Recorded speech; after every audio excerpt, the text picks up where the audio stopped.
नमस्कार, एक बार बहुत बहुत फिर से आपका हमारे इस YouTube चैनल पे स्वागत है।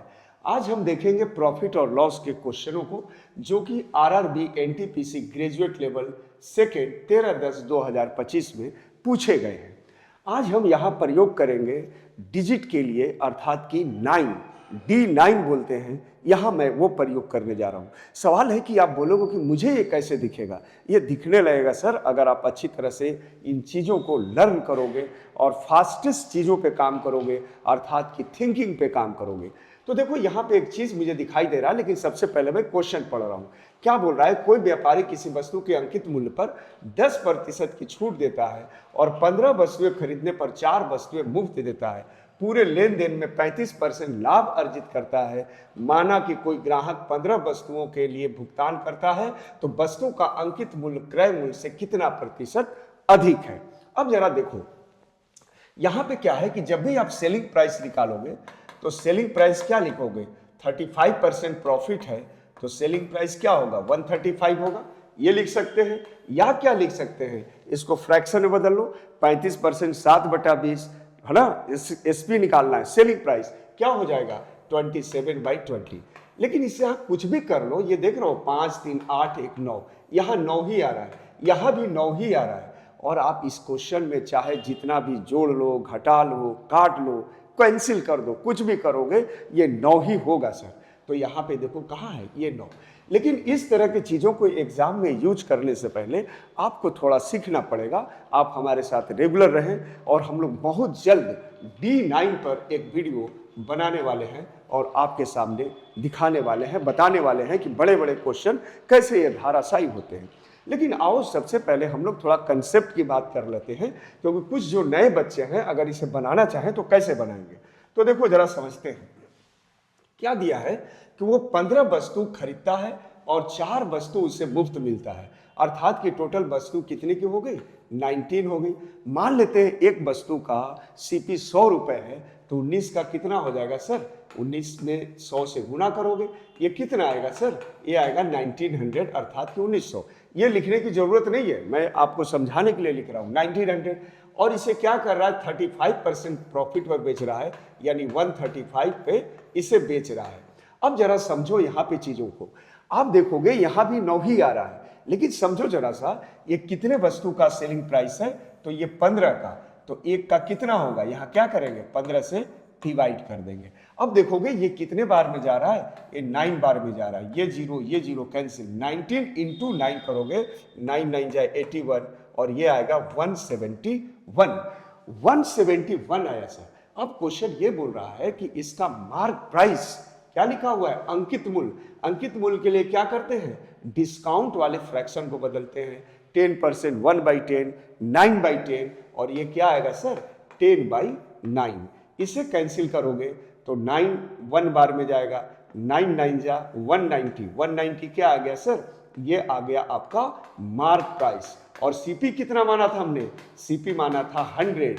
अब देखो सीपी 100 है और ये एमपी कितना है 190, तो सीपी को कितना से बढ़ाना पड़ेगा, 90 से। अब 90 का परसेंटेज निकालना छोड़ दो, ये तो नीचे और ऊपर 100 ही होगा, लेकिन अगर आप लिखना चाहते हो तो लिख लो, क्या बनेगा 90%।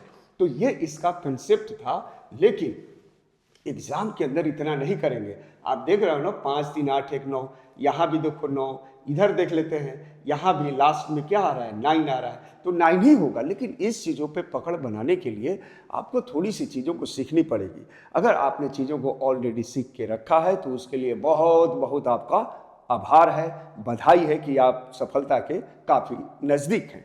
चलिए जरा सा अब हम आगे क्वेश्चन बढ़ाते हैं और अगला क्वेश्चन हमारा जो है वो देख लेते हैं। अगला क्वेश्चन है, देख लो, ये भी आपका है RRB NTPC graduate level second 13/10/2025 यानी अक्टूबर माह का ही ये पेपर है। अब इस क्वेश्चन को अगर आप कैलकुलेट करने जाओगे काफी आप समय ले जाओगे, लेकिन यहां हमें समय बर्बाद नहीं करना है। इसे भी चाहें तो हम लोग कई एक तरीके से कर सकते हैं ना, बहुत सारे तरीके हैं, लेकिन अभी मैं आपको सिखाने के लिए यहाँ पे डिजिट सम अर्थात कि डिजिटल सम का यूज करने जा रहा हूँ। आओ जरा देख लेते हैं क्या बोल रहा है। 50% माल को अब माल को लिखा है अर्थात ये गुड्स को, है ना, कुछ इधर उधर नहीं सोचना है, गुड्स के बारे में बोल रहा है। अर्थात कि 50% सामान को 45% लाभ पर बेचता है।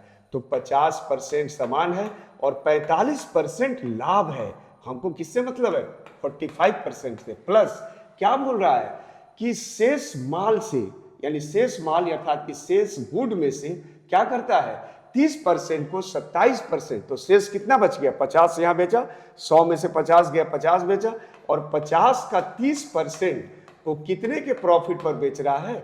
27% के प्रॉफिट पर बेच रहा है। और ये देखो ये भी 50% में ही होगा।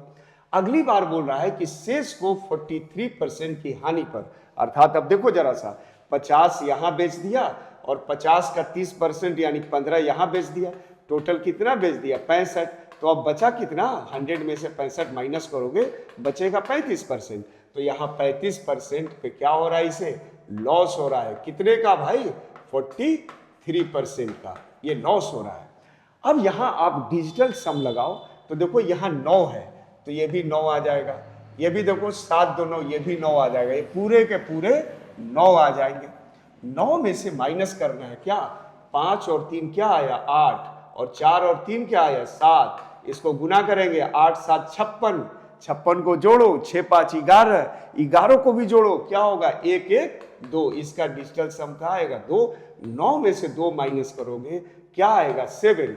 और बटे में तो 100 होता है यानी 1 होता है। देखो यहाँ 7 किसका है? तो सिर्फ इसी का है और यही इसका आंसर होगा। दरअसल परीक्षा में ये चीजें लिखने की जरूरत नहीं है। यहाँ दिख रहा है सर जी ये 9 आ गया, इधर देख लेते हैं ये भी 9 आ गया।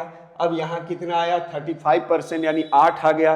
4 और 3 7, 8 7 56, है ना, 6 5 11, 1 1 2, 9 में से 2 गया 7, यानी जो 7 वाला होगा वही आंसर आएगा और ये वाला आंसर हो जाएगा।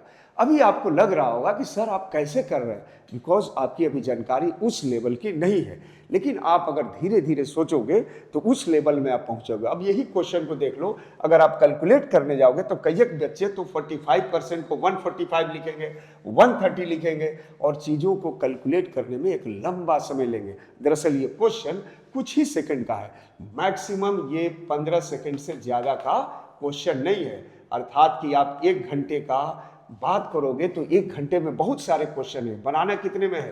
15 सेकंड में। तभी आप बड़े बड़े क्वेश्चन को भी थोड़ा समय दे पाओगे। मेरी बात आई होप कि आपको अच्छी तरह से समझ में आ रही होगी और चीज़ों को हम लोग कंटिन्यू रखेंगे।